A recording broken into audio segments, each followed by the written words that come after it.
Ada 14 upaya di seluruh dunia untuk memperpanjang masa jabatan. Atau tidak ada pembatasan masa jabatan. 13 berhasil. Ganti Puan, ganti Prabowo, nggak berubah gitu. Jadi harus ada krisis besar di Indonesia. Nah tapi dia bilang krisis besarnya jangan sampai kolaps gitu. Turun dari kantornya, ikut demo walaupun kepanasan. Biasanya dia nggak mau. Gitu. Tapi ini udah hidup mati dia.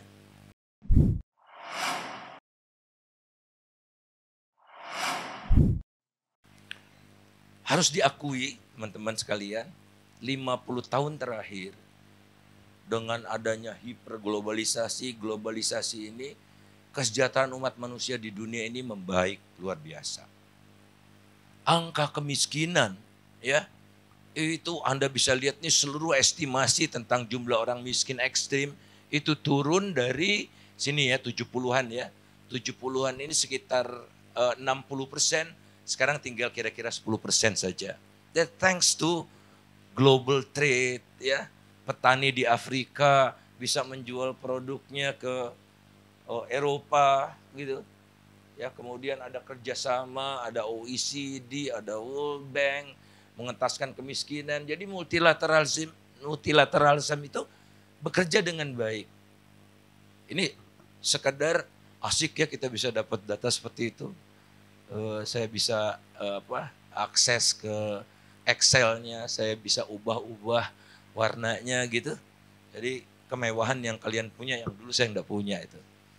Nah jadi infant mortality rate turun, angka kematian bayi, angka harapan hidup naik, segala macam itu, udah bagus. Nah tapi muncul fenomena 10-20 tahun terakhir itu yang akan memorak-porandakan nasib umat manusia. Akibat dari kemajuan itu, teknologi, kemajuan menciptakan climate change, ya. Kemudian ada penyakit-penyakit itu yang oleh karena itu harus menimbulkan kesadaran baru buat dunia. Nah Ian Bremmer, dia menunjukkan visi positifnya, coba lihat lanjut. Nah ini, jadi ada positive visions yang dia tawarkan. Ini udah bagus nih, dia bilang sudah on the right track, a global COVAX. Jadi vaksin buat umat manusia seluruh dunia gitu. Enggak Pfizer aja, tapi ini upaya bersama, which is very good. Kemudian harusnya dunia ini bisa diselamatkan kalau ada binding agreement on reductions in carbon emission. Binding, mengikat. Kalau begini-begini aja nggak bisa. Karena itu tadi yang menarik di Jerman ya. Nah Jerman kan 60% gasnya bergantung pada Rusia. Ini udah mau musim dingin, jadi mereka berencana melakukan pencatuan, rationing, pembatasan nanti pokoknya kamu turunkan konsumsi gas kamu 20% gitu, across the board, termasuk rumah Perdana Menteri gitu, ya. Nah Jerman ini sekarang Grand Coalition dipimpin oleh SPD, Partai Sosial Demokrat. Tapi partainya Angela Merkel, partai kanan, juga masuk. Waktu Angela Merkel jadi Perdana Menteri, wakil Perdana Menterinya juga dari SPD. Ya. Nah tapi ada Green Party, masuk koalisi juga. Nah Green Party ini anti nuklir. Jadi paling mudah sebetulnya buat Jerman mengonkan lagi pembangkit listrik tenaga nuklirnya yang udah diistirahatkan. Tapi Green Party nggak mau. Green Party itu lebih biarin deh batu bara deh, asal nggak. Jadi nggak konsisten juga gitu. Jadi politics lah, ada dimensi-dimensi seperti itunya. Kemudian a Green Marshall Plan. Setelah Perang Dunia Kedua, Eropa hancur, ada Marshall Plan kan untuk rebuild Europe gitu. Nah, jadi ini Marshall Plan tapi bukan Amerika saja, tapi kolek dana dari negara-negara kaya atau nyumbang lah, sama-sama nyumbang sesuai dengan level kekayaannya sebagaimana kita nyumbang di UN juga iuran ya. Jadi iuran negara-negara kaya supaya betul-betul dunia ini jadi green gitu. Jadi yang dipuji oleh banyak orang dari Ian Bremmer, mungkin Sari juga baca ya review-reviewnya itu, dia optimis, tapi dia juga kasih warning. Kemudian World Data Organizations, ini udah nggak bisa nih kayak begini nih, nanti negara dijajah atau negara jadi istilahnya ada gini, lupa saya, ada metaverse kan? Ya. Ada metaverse, tapi metaverse ini ada sekarang ada apa net gitu loh.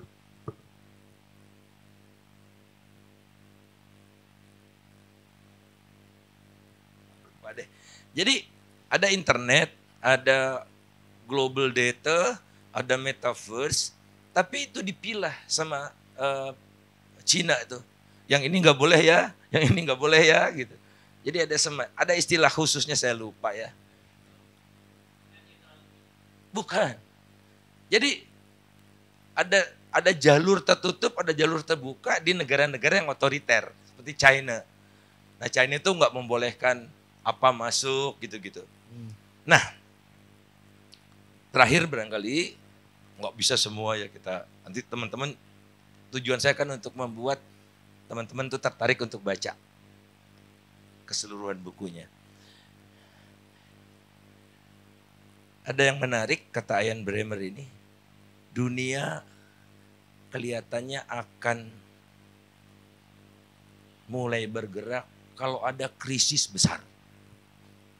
Saya juga yakin sekarang di Indonesia rezim ini akan rusak, diperlukan krisis baru agar Indonesia ini berubah. Kalau enggak, udah deh. Berubah, ganti Puan, ganti Prabowo, enggak berubah gitu.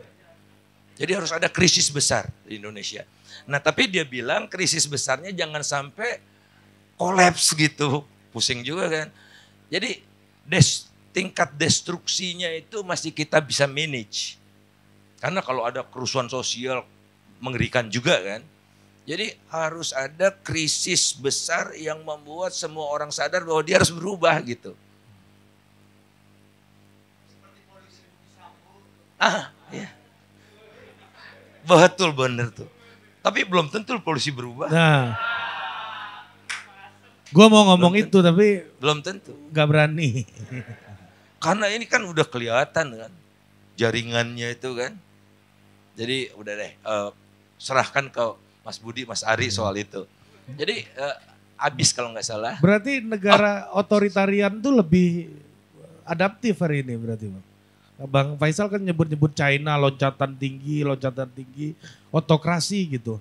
Seperti China lah ya, yang mana internal competition-nya itu terjadi di satu partai aja, sehingga demokrasinya lebih terjadi di dalam organisasinya yang merupakan kompetisi elit ya yang tidak terlalu melibatkan rakyat sebenarnya gitu. Satu aja sih catatan saya tentang itu.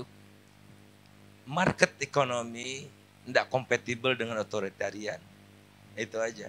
Tidak ada sejarahnya market ekonomi bisa sustainable di negara otoritarian. Karena market ekonomi membutuhkan adjustment dari waktu ke waktu, yang otoritarian itu pilih-pilih. Ini kalau merugikan saya, akhirnya meledak pada suatu ketika. Satu lagi nih Mas, sebelumnya tolong. Sebelumnya. Ada senario. Lanjut. Paling akhir kalau nggak salah sebelum yang itu terakhir. paling akhir Bang tadi. Nah ini, terus, belum saya ketik senario. Jadi ada 2 senario aja, dan ada 3 sih ya. Jadi senarionya itu negara berhasil menggiring big corporation yang sekarang jadi non-state actor yang luar biasa besar, itu follow visi negaranya. Gitu. Nah tapi ada juga negara semakin lemah, big corporation-nya akan mendikte kehidupan dunia. Itu aja, makasih. Oke, tepuk tangan sekali lagi untuk Bang Faisal sebelum kita nanti elaborasi lagi nih. Ada satu hal yang sebelum ke Raja Rajat ini Bang. korban dari hiperglobalisasi ini kan. Tadi Bang Faisal bilang sekarang nih eranya hyperglobalization kan. Hyperglobalization. Ya. Turunkan. Ya, harusnya ketika hyperglobalization kan trennya juga akan ada weak state kan. State akan semakin weak.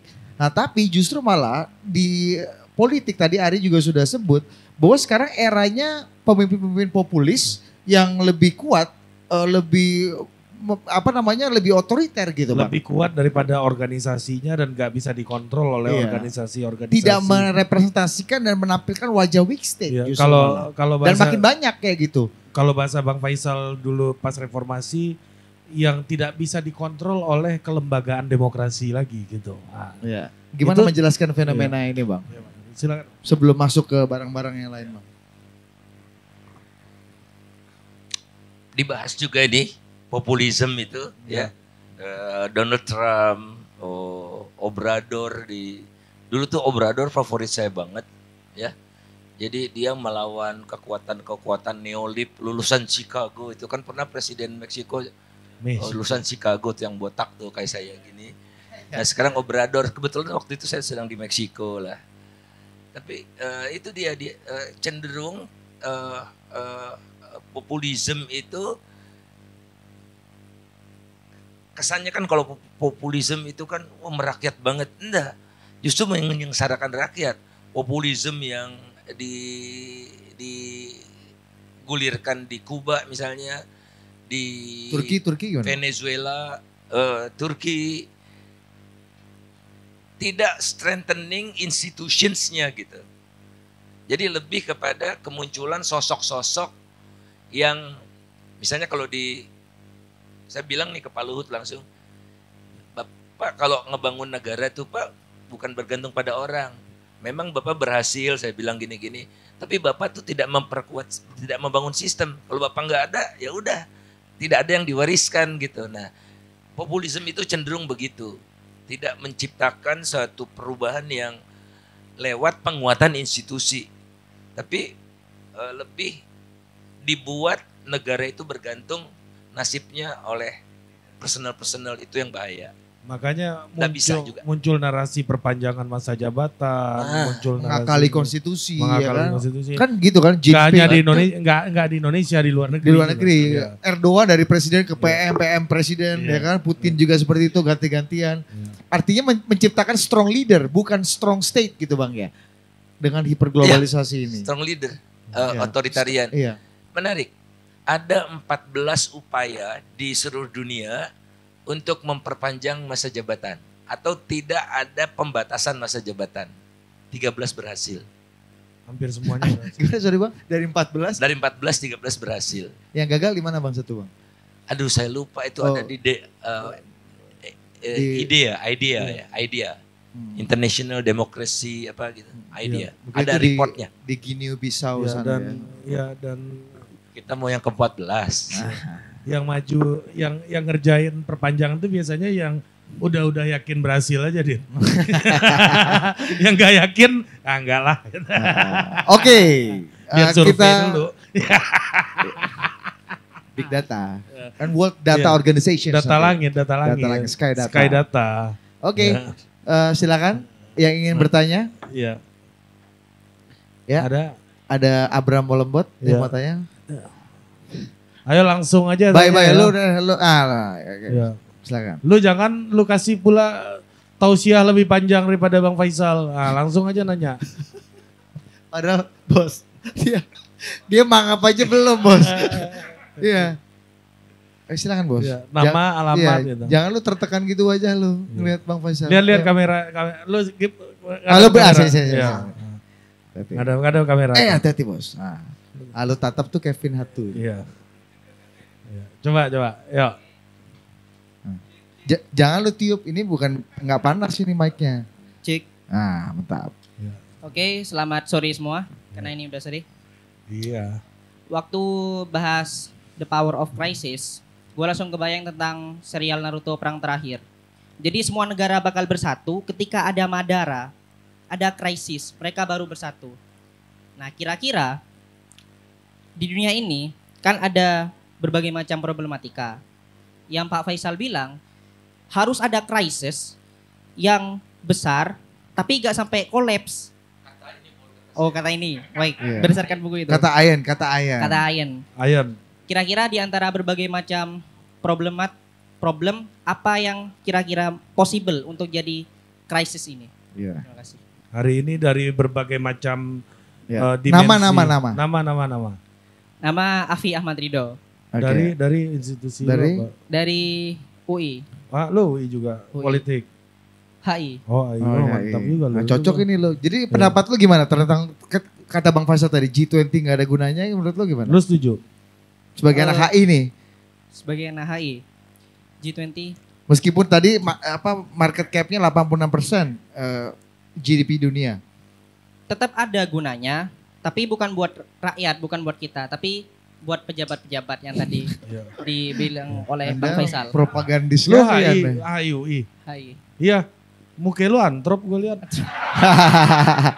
Kemarin ada yang sangat berbudaya maksudnya. Keren banget, Vi. Oke, thank you, Vi. Tepuk tangan untuk. Bang, silakan Bang, dijawab Bang. Langsung Bang. Kalau yang saya lihat ya, dua kemungkinannya. Saya tidak ingin memasukkan kemungkinan nuklir ya, beyond my expectation lah. Nggak usah udahlah musnahlah umat manusia barangkali kalau nuklir kan, perang nuklir. Kecuali pembangkit listrik tenaga nuklir, itu boleh Bang ya. Oh itu kan udah rada bahaya ya karena di Ukraine itu nanti kalau leakage-nya ke samudera itu berapa kilometer saja juga ke Amerika, jadi concern Amerika juga itu. Dua barangkali. Jadi depresi, economic depression. Ya. Semua negara sengsara, yang kaya, yang miskin sengsara gitu. Nah, itu baru ada effort. Dan climate crisis yang udah emergency itu udah bikin orang kaya juga susah. Orang berkuasa juga susah karena semua kena, dan pertama memunculkan krisis pangan. Karena musim ini makin gak karu-karuan kan, gagal panen segala macam, harus ada global effort untuk wah ini nih. Nanti barangkali si Elon Musk kita bikin pertanian di Mars aja, kasarnya gitu. Jadi ada satu lompatan yang membuat semua ini melakukan collective effort gitu, yang nggak disuruh-suruh gitu. Seperti waktu 98 itu, nggak kaya, nggak miskin, itu kan turun ke jalan. Ya, profesional yang berdasi itu turun dari kantornya, ikut demo walaupun kepanasan, biasanya dia nggak mau. Gitu. Tapi ini udah hidup mati dia. Tatkala stock market waktu itu, pasar saham sekarang tuh 7 ribuan ya Mas ya. Itu waktu itu tinggal 100 stock market itu. Dan kami demo dulu di BEJ itu sudisilalahi ketakutan. Wah ini kalau pasar modal ini udah di blokade, karena kan kita demo minta pasar saham itu ditunda pembukaannya habis istirahat makan siang. Dan orang BEJ melakukannya. Sudisilalahi itu dulu Mensesnek ya. Zaman SBY berarti Bang. Zaman Pak SBY bukan sekarang, bukan. Iya. Kan sekarang Pak Luhut oke Bang ya. Nah jadi semua sadar muncul. Kemudian barangkali pertama kali yang saya alami waktu mahasiswa turun itu, logistik kelebihan. Semua orang bawa nasi bungkus gitu-gitu. Itu kelas menengah sadar, karena kelas menengah yang punya bayi nggak bisa dapat susu juga. Jadi krisis yang membuat semua orang susah. Bukan kita aja rakyat yang susah. Kelas menengah atasnya juga kayak gitu. Nah baru muncul kolektif action itu, kesadaran. Jadi ada dulu gerakan Ibu Peduli. Bagi-bagi susu. Ibu Karlina Supeli dan kawan-kawan itu. Itu. Nggak pernah udah demo aja. Waktu saya yang demo pertama di UI kan saya. Di kap mobil itu. Dinasihatin sama teman-teman HI, kan saya ngajar di HI juga. Sal, lu ntar gak ada ngajar ekonomi politik hubungan internasional lagi, Sal, lu udah deh, jangan gitu. Dosen-dosen pada takut. Nah, setelah ada tanda-tanda menang, baru deh dosen-dosen Riding the wave. hiperaktif. Wah, ada di jajaran terdepan gitu-gitu. Nah, tapi intinya itu, satu insentif positif yang membuat semua elemen bangsa bahu-membahu untuk bergabung dalam gelombang perubahan itu. Oke, mantap. Ya, what doesn't kill you, it makes you stronger. Ya. Ya. Baru tahu juga gua tadi, ternyata Jerman butuh batu bara Indonesia banyak. Gitu. Iya. Ya. Enggak Ya. Bang, tapi Makanya saya ini lihat- menarik. Bang Faisal sebagai salah satu promotor ekonomi sustain gitu ya, sustainability economy, green energy ke depan. Kenapa nuklir bukan jadi pilihan yang baik Bang untuk pembangkit listrik atau energi masa depan? Ya kita udah punya Batan dari tahun berapa kan di Indonesia tuh. Bang. Oh enggak. Saya tidak anti nuklir, saya bicara Green Party di Jerman yang anti Oh, nuklir. Green Party. Ya. Jadi- Makanya. Jadi sebenarnya ini langkah bagus tuh Bang sebenarnya ya. Nuklirisasi. Energi baru. Tapi ini kan bahayanya tuh kan, coba kalau tiba-tiba dibom itu pembangkit listrik tenaga nuklir di Ukraina, kan repot juga gitu. Jadi memang risikonya besar, diperlukan suatu iklim di dunia ini yang probabilitas perangnya kecil gitu. Oh. Karena ini coba kalau Trump masih jadi presiden, dia tuh ambil yang rahasia-rahasia segala macam, unstable, tidak fit untuk jadi presiden. Terus dia pencet tombolnya, ngeri gitu-gitu. Iya. Jadi kalau Itu orang yang harus gila jadi dikembangkan. kepala negara itu bahaya di zaman-zaman Iya, kayak iya. gini. Itu yang ditakutkan orang dengan Trump kan dulu kan. Ya kan? Dia lagi iseng aja kan. Ada tombol nih. Gitu. Lu duduk di bawah Dir.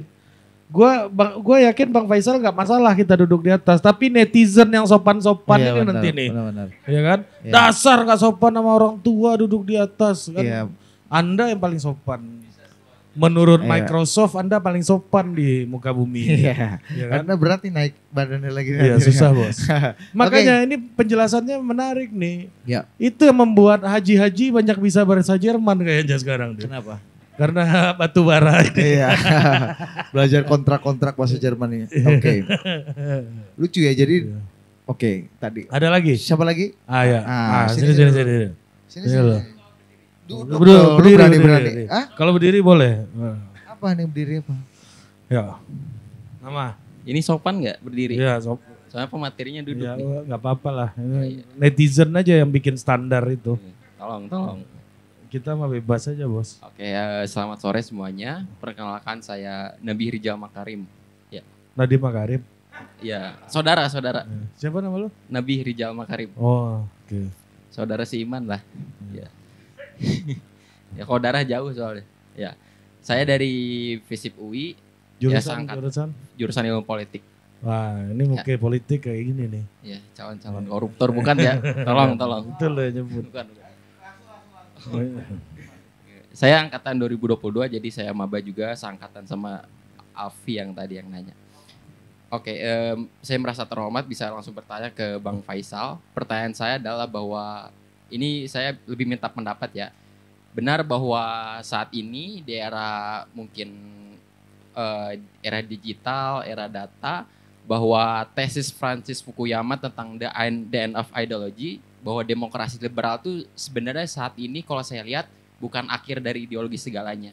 Kalau ini dalam konteks ekonomi, ternyata saya lihat bahwa rezim Cina yang otoriter, yang represif itu nyatanya bisa mampu meningkatkan ekonominya secara aktif dan secara progresif tanpa harus berpegang teguh atau basisnya demokrasi liberal gitu. Yang barangkali itu menurut Francis Fukuyama kan the end of ideology ya.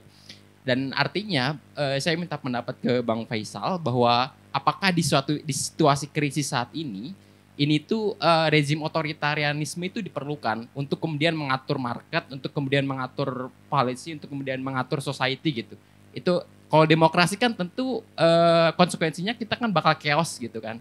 dengan partisipasi rakyat yang mungkin ini sulit terkontrol. Apakah dengan solusi rezim otoritarian itu bisa jadi solusi yang efektif untuk kemudian Indonesia bisa tampil maju menghadapi atau face to face lawan misalnya lawan Amerika atau lawan Cina gitu? Ya udah, mantap. Iya, benar-benar. Ya tadi kan Ya. Bang Faisal sempat nyinggung tadi bahwa nggak mungkin pasar bebas berjalan dengan sebuah rezim otoritarian.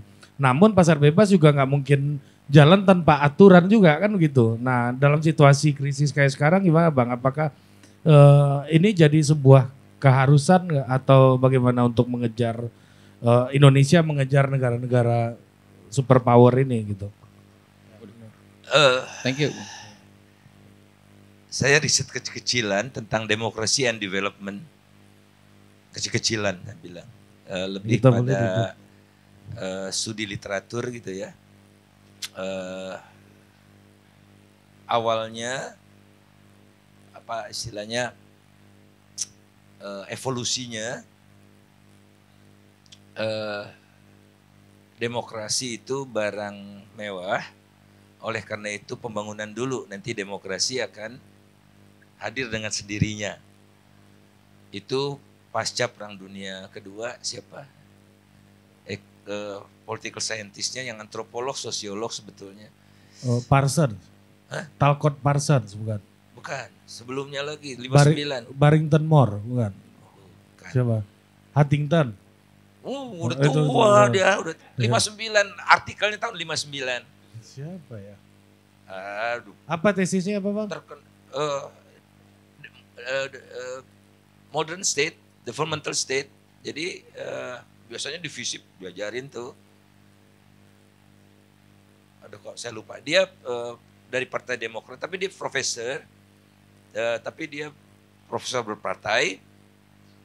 Lantas dia jadi aktivis politik juga, diskurs gitu.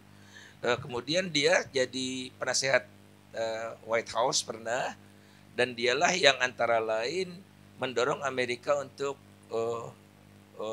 membantu negara-negara otoriter itu. Karena kalau ekonominya maju nanti demokrasinya akan muncul. Maka muncullah USAID. Odal bukan? Jadi, kan Soeharto juga dikasih kan pinjaman Mesir, kan otoriter semua itu. Karena kesadaran itu tahun 59. Bukunya udah diterbitkan, ada kumpulan karangan di situ ya. Jadi demokrasi dan pembangunan, saya judul bukunya Demokrasi Tanpa Demos. LP3S. Lipset. Makasih. Lipset. Nah itu, dia pertama kali melakukan studi kuantitatif juga. Jadi saya pesan ke teman-teman politik, ilmu sosial, jangan alergi sama angka. Jangan alergi sama angka. Lipset itu, mbah kita itu dia kajiannya mendunia sampai sekarang ya karena kajian kuantitatif. Penyakit political scientist adalah kajiannya mikro, nggak bisa digeneralis. Oh ini kasusnya itu aja gitu. Jadi ilmunya nggak berkembang. Nah ilmu itu berkembang tatkala dia bisa menggeneralisir sebagai satu fenomena yang lebih luas. Bukan studi kasus. Kalau kita kan coba deh skripsi di FISIP itu studi kasus ini gitu kan. Ya cuma berlaku buat kasus itu gitu. Nah, Anda keluar dari pagar itu. Nah, antaranya saya yang meracuni kalian dulu tuh, senior kalian itu. Untuk apa? Tidak anti, nggak usah cinta, tapi tidak anti angka aja deh. Karena angka itu sesuatu yang Anda bisa bayangkan ya, maknanya itu satu slide saya dengan angka itu bisa satu artikel tuh. Ya. Kira-kira gitu. Nah, kemudian waktu itu tapi kenapa Lipset keluar dengan begitu? Karena negara-negara yang jadi sampel dia masih sedikit. Dan negara-negara yang baru merdeka itu belum sempat melewati satu tahapan pembangunan yang lebih panjang. Nah, muncullah kajian kejadian lebih lebih luas, Retoswi dan kawan-kawan. Ya kan? Nah, di situ dia katakan enggak selinier itu. Pembangunan baru demokrasi atau demokrasi baru pembangunan. Nah, keluarlah ada tahapan-tahapan kritis. Jadi negara yang pendapatan per kapitanya kurang dari 200 atau 400 itu cenderung otoriter. Tapi ada yang 8.000 sampai 9.000 juga cenderung otoriter. Ada yang tidak stabil. Demokrasi tidak stabil. Nah, seingat saya demokrasi akan sustainable kalau pendapatan per kapitanya udah di atas 14.000. Gitu-gitulah. Nah, itu kajian dan itu jadi buku. Kalau si Lipset kan cuma artikel. Kalau Pretosky dan kawan-kawan banyak ya. Kalau si Lipset kan sendiri, kalau Pretosky dan kawan-kawan ini banyak. Dan kajiannya itu puluhan tahun. Nah, jadi begitu, tidak linear hubungannya. Tapi kajian yang lebih masif, kerjasama antara ekonom dan political scientist adalah Acemoglu dan kawan-kawan. 5 scholar dari 5 universitas yang berbeda, saya bingung tuh bisa kerjasama. Hebat ya. Income-nya mirip-mirip kali Bang. Columbia, Chicago, James Robinson itu Chicago. Ya, political scientist. Atau jangan-jangan mereka satu gereja yang sama Bang. Iya. Income mirip-mirip atau partly free ya tadi. Ada dari India itu mana juga gitu. Nah itu demokrasi does cause growth. Jadi prasyarat untuk sejahtera itu demokrasi. Itu kajiannya ratusan tahun. Gila ya, ratusan tahun. Dan lingkup hampir semua negara. Jadi pengertian demokrasi itu kok jadi cemar ya. Seolah-olah demokrasi itu bisa suka-suka, kan bukan itu. Demokrasi itu ada democratic institutions-nya, ada checks and balances, ya kan? Ada partisipasi, ada civil right-nya. Jadi democratic institutions-nya. Nah, yang democratic institution-nya terbaik, Finland, Iceland, Norway, Swedia, itulah yang pendapatan per kapita tertinggi di dunia. Saya plot ya. Nah, biasa deh, kalau saya baca pengalaman banyak negara gitu, gimana ya dalam satu halaman gitu. Ya saya plot aja jumlah negara berdasarkan demokrasi indeks dan kesejahteraannya. Hubungannya sangat kuat. Tentu saja ada yang di luar pattern. Yang di luar pattern itu adalah demokrasi indeksnya rendah, tapi dia kaya. Itu Singapura, ya, Bahrain, Uni Emirat Arab, Kuwait, Saudi Arabia. Jadi dia kaya bukan karena demokrasi, dia kaya karena minyak, bisa dijelaskan. Kan jadi bisa enak. Nah kemudian ada lagi China. Kalau Indonesia itu ada di dekat garis sudah bagus, on the right track gitu. Oleh karena itu harus diperkuat, jangan setback, otoritarian aja, Prabowo aja di presiden deh gitu. Aduh. Harus lebih otoriter. Aduh. Ada profesor di PDIP itu siapa yang suka pakai pici sekarang tuh? Hendrawan Supratikno. Hendrawan Supratikno. Kita FGD di MPR waktu itu sebagai anggota MPR. Wah kita harus pakai model China. Waduh bilang, wah bisa mas. Model China itu tidak sustainable. Sekarang aja lihat udah terbukti. They cannot solve their own problem di bidang ekonominya. Pertumbuhan ekonomi China 4%. Kredit macetnya gila, kolaps bentar lagi.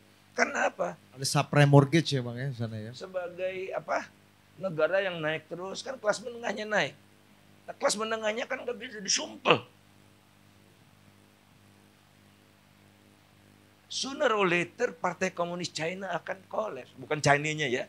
Jadi single party system itu akan di-challenge oleh mayoritas kelas menengah yang ingin kebebasan. Singapura bisa bertahan puluhan tahun dengan seperti itu Bang? Enggak, satu partainya banyak. Ya, tapi itu kan demokrasi kembang plastik juga kalau mau dibilang.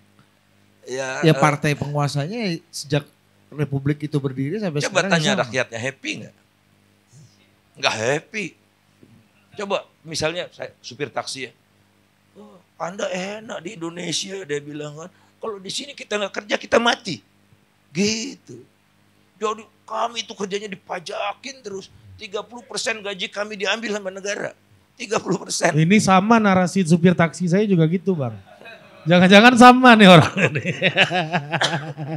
Nah, Taksi lu di mana? supir Di taksinya Singapura. yang biru Iya. itu apa ya namanya? Iya. Dia bilang, ini semua Yahudi nih, dia bilang. Chinese, dia Chinese. Jewish semua yang menguasai ekonomi Singapura, dia bilang gitu. Itu mengeluh semua orang. Jadi represi, makanya Singapura itu happiness index-nya nggak tinggi. Anda mau, saya yakin anak saya 2-3 tahun nggak mau lagi di Singapura. Soalnya anak saya kerja di Singapura. Ngapain? Nggak ada challenge, nggak kayak kita gitu. Memperbaiki sesuatu yang di sana udah mapan, kita kayak robot. No way, no way. Jadi hasil kajian empiris menunjukkan otoritarianisme adalah bukan pilihan. Bukan pilihan. Karena simple, otoritarianisme akan menciptakan dinasti. Dia akan mempertahankan jabatannya dengan memilih anaknya, istrinya, apa segala macam ya. Kemudian otoritarianisme, power tends to corrupt. Absolute power, corrupt absolutely. Masa kita mesti percaya? Kayak Sri Lanka kemarin kali ya bang. Ya. Sri Lanka yang kemarin. Kan gara-gara dinasti politik. Nah sekarang terjadi di Indonesia. Itu ngeri saya ngelihatnya. Makanya saya bukan pencinta Jokowi, tapi saya memilih Jokowi 3 kali. Karena ketakutan saya akan Prabowo yang menang. Itu aja. Memilih Jokowi 3 kali itu gimana tuh bang? Ya. Memilih Pilkada Jokowi DKI. 3 kali itu. Iya. Jakarta. Oh, Jakarta Bang Faisal milih selain Jokowi. milih diri Kan sendiri. saya ya? kalah. Ah. Periode putaran kedua. periode Putaran kedua. keduanya saya pilih Jokowi. Kemudian Pilpres 1, Pilpres 2 pilih Jokowi bukan karena saya cinta Jokowi, percaya Jokowi. Enggak. Kan lebih bahaya kalau dipegang oleh Prabowo. Lesser evil. Bisa hancur negara ini gitu. Ya, belum jadi presiden aja udah digasak semua tuh. Food estate, bulir, lobster, semua dikasih ke partainya. Ya kan, ini udah gila. Jadi mudah-mudahan karena apa? Manusia itu dilahirkan oleh Tuhan itu dengan free will. Bahkan Tuhan itu memberikan kebebasan kepada kita untuk tidak percaya kepada Tuhan sekalipun. Tuhan itu tidak merasa tergerus wibawanya gara-gara ada orang yang gak percaya sama dia.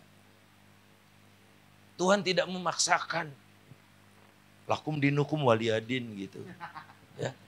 Ini pengen lebih dari Tuhan. Berarti ngaco ini. Ya kan?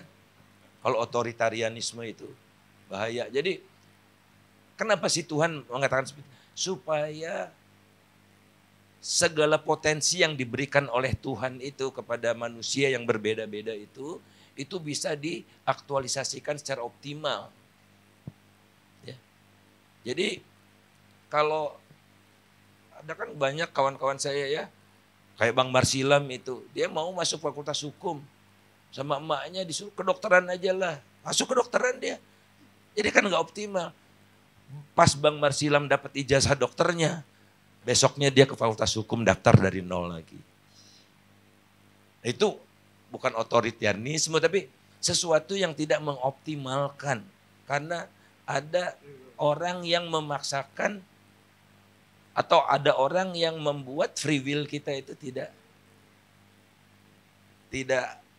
paripurna gitu. 99% itu nggak paripurna.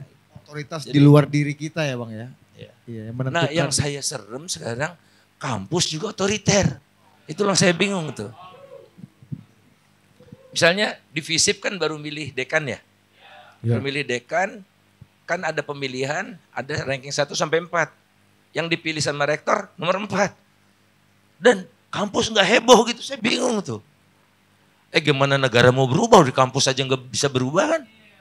Nah itu yang saya bingung tuh sekarang. Kalau saya udah pensiun sekarang. Kalau dulu saya mobilisasi demo tuh. Otoritarianisme baru di dalam kampus. Saya diceritain Bayu, itu asuransi kesehatan gitu ya, itu per fakultas. Ini kata Bayu ya. Nah sekarang ditarik semua dikasih ke Sinarmas sama rektornya.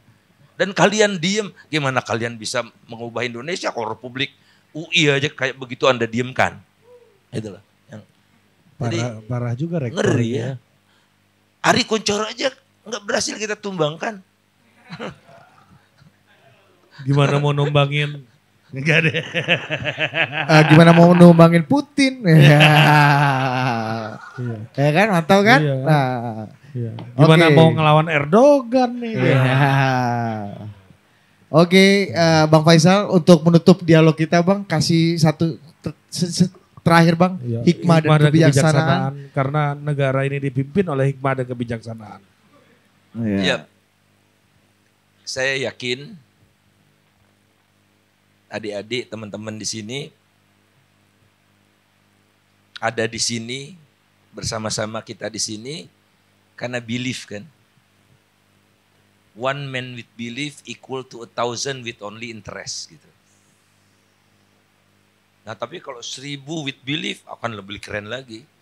Jadi punya ideology of progress, punya belief, punya core value. Nah inilah yang kalau lebih menyebar akan menggelindingkan perubahan yang lebih cepat gitu. Saya dulu kerjanya ya ada Pak Harto kan otoriter, tapi menteri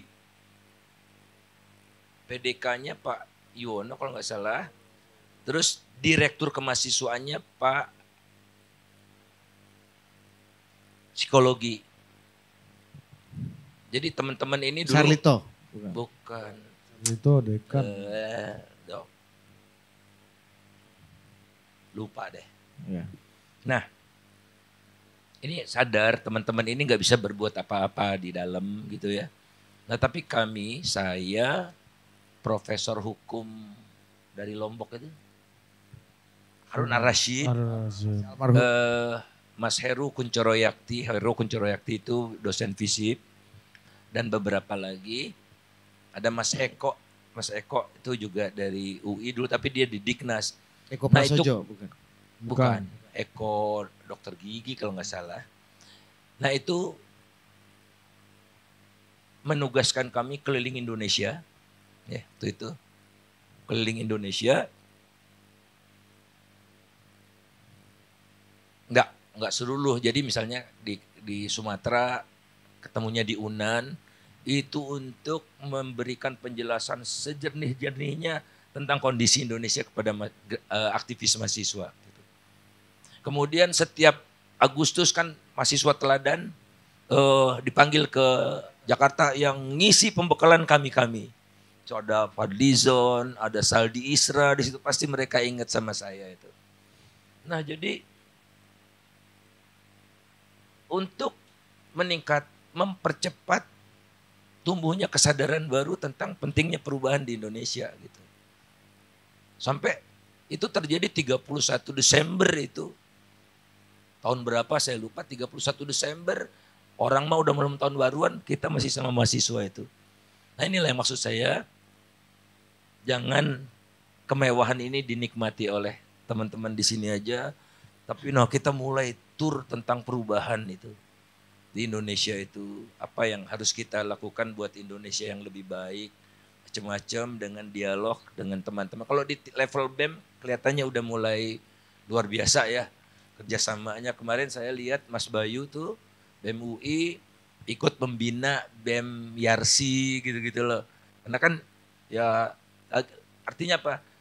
Terlalu mewah kalau cuma kita sendiri yang bisa menikmati segala macam akses ini gitu. We have to share with them juga gitu. Dan across Indonesia gitu. Saya yakin akan menghasilkan sesuatu yang luar biasa. Dan kebetulan itu saya bilang dananya ada tuh dari Ford Foundation Ya, Bang, yang nggak nanti- bisa kami habiskan itu miliar-miliaran. Nanti kami datangi ya Bang, Ya. izin Bang. Dan Total Politik dan Sekolah Politik dan Komunikasi Indonesia punya ikhtiar yang sama ya. Awal untuk yang menyebarluaskan ini. luar biasa menurut saya. Ya orang-orang nggak mau lagi ya. Buat begini ngapain sih gini-gini ya. Iya. Cuek aja Dan lah. Bang Faisal punya energi untuk kayak gini-gini. Iya, padahal- Terima tepuk tangan untuk Bang Faisal dong. Iya, ngapain? Ini top Makanya, kan? Ngapain kayak gini? Senop deket deh. jangan. Iya. Ini sebagian besar udah main saham nih Bang anak-anak Bang. Ikut Ikut aja. sekolah politik pun saya bisa jadi anggota DPR, anggota Iya. DPRD gitu kan. Iya. Karena om saya petinggi partai ini, partai itu kan Iya. gitu kan. Anda kan enggak. Jadi ya inilah.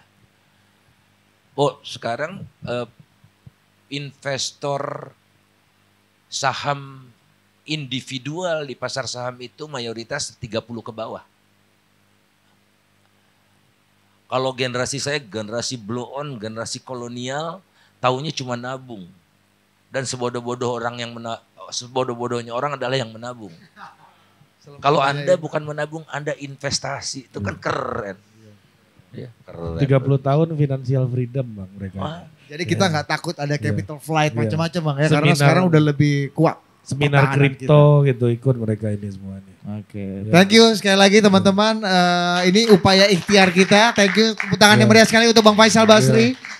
Oke, kita kembalikan ke Oh ada, nggak perlu lah. Ya kan? salah, udahlah. Gua, Ya. lu mau gue balikin Mau. ke lu. Oh foto, Ya, iya. ya udah. Iya, karena Dari tadi belum lo foto. Iya, Ngapain gua dari tadi? karena selama-lamanya iman adalah mengembalikan ke MC ini kan. Iya. sebenarnya. Ya udah. Iya. MC. Ya, oke, silakan. thank you semua. Ya. Sampai jumpa di Total Politik. Dan sekolah politik berikutnya. Dah. Adios amigos.